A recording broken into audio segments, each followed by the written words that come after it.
under either of such provisions, but in no case shall the act or omission be punished under more than one provision.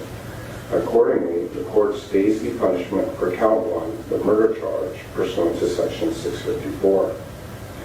The court declines to stay the punishment for count 3 instead of count 1, pursuant to section 654. Mr. Haro, through his attorney, urges the court to stay the higher punishment because he acknowledged wrongdoing and pled guilty at an early stage of the criminal process, which is a mitigating factor under the rules of court. And the court does not find this to be a compelling reason to select the 15-year to life term in lieu of the 25-year to life term. While Mr. Haro did plead guilty at an early stage in the proceedings, this does not outweigh the significant and considerable aggravating factors that he has admitted to. It cannot be ignored that Mr. Haro was on probation for severely abusing one child when he decided to assault and kill another child. Further, the court notes that Mr. Haro was out on bail in 2 cases, including one for abusing his daughter when he killed baby Emmanuel. And the fact that Mr. Haro pled guilty at an early stage, while not insignificant, cannot overcome the horrific nature of the circumstances here. Given the admissions Mr. Haro himself has made with respect to the aggravating factors, accordingly, I will impose the indeterminate term of 25 years to life. Mr. Haro has also been convicted of 3 felony charges with determinate sentences. The court selects the child abuse charge, the 273A from case BAF 2101265-2 to be the principal offense. The court orders executed the previously imposed term of 6 years, which is the upper term. As will be explained, the court orders the determinate punishments to run consecutively to the punishment imposed in felony case ending 808-1. In case BAF 2400717, Mr. Haro has pled guilty to being a felon in possession of a firearm pursuant to Penal Code Section 29800 and ammunition under Penal Code Section 30305. These offenses are based on his possession of a loaded firearm, which is a single act. Accordingly, the court stays punishment for count 2, the possession of ammunition charge, pursuant to Section 654. For the firearm possession charge in count 1, I will impose a subordinate term of 8 months, which is 1/3 of the midterm, to run consecutively to the principal term.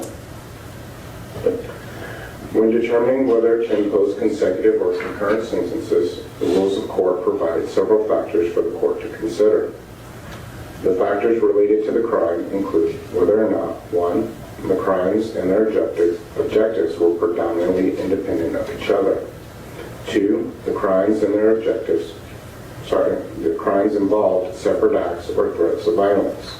Or 3, the crimes were committed at different times or separate places, rather than being committed so closely in time and place as to indicate a single period of terrible behavior.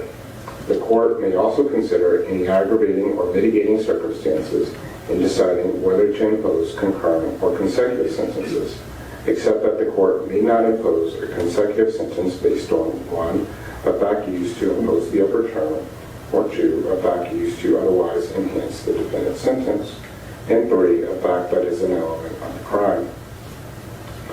The consecutive punishments are appropriate here because the crimes and their objectives were independent of each other, involved separate acts, and were committed at different times, indeed over the course of many years. Accordingly, the court imposes all felony punishments to run consecutively to each other. Mr. Haro has also pled guilty to a misdemeanor offense of filing a false police report in count 2 in felony case ending 808. For this misdemeanor offense, the court imposes a term of 180 days to be served in any penal institution. Having imposed the terms as explained, the court hereby imposes an aggregate term of 180 days and 6 years 8 months, plus 25 years to life in state prison. I do want to touch on my discretion in case there was any question. Looking back on this in the future, were the voters or the legislature to amend any statutes, or were there to be any decisional law in the future that would grant this court any additional discretion in sentencing and which might benefit Mr. Haro, this court would decline to exercise any such additional discretion to lower or mitigate Mr. Haro's sentence. The court has weighed and balanced all the aggravating and mitigating factors in this case and considered all circumstances such that the court believes the current sentence is just and appropriate. Mr. Haro's conduct and culpability in the offense against his own children lead the court to conclude that Mr. Haro's sentence today is fully justified without future downward modification, even should the legislature provide such discretion.